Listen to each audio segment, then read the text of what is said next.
Hi, I'm Coach John, and today I want to share a model for measuring the number one component for success.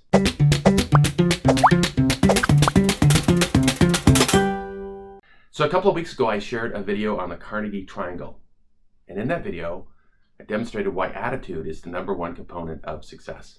It's proven. If you haven't seen the video, go back and watch it now.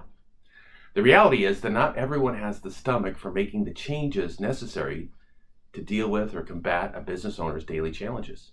And if you don't have the right attitude, if you don't have the stomach for it, you should go and get a job, because jobs are a lot easier.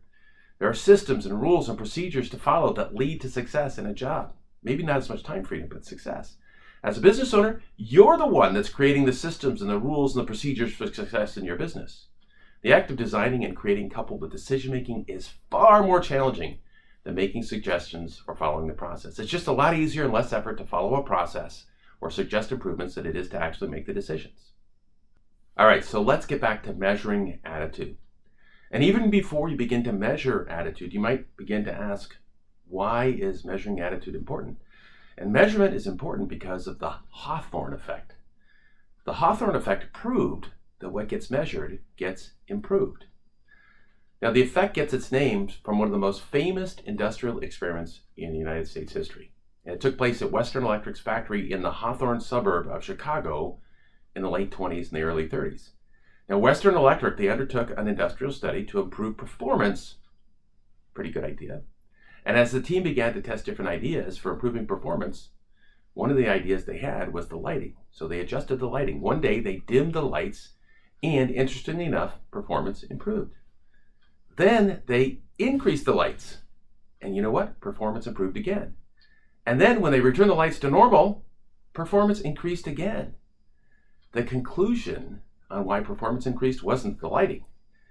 It was that the employees knew their performance was being observed and they altered their behavior. Psychologically, some people will work harder and perform better when under observation. And measurements are an observation of performance. Hence the saying that what gets measured gets improved. Now, some success factors like attitude are challenging to measure because you can't see attitude, but you can see behaviors. So if you want to measure attitude, you measure behavior. So what are the behaviors that you need to measure to ensure that you and your team have the attitude for success? So just click on the link in the text above or below this video and watch the Facebook Live presentation from Thursday, June 27th. And that's where I share the Victor-Victim presentation on success behaviors.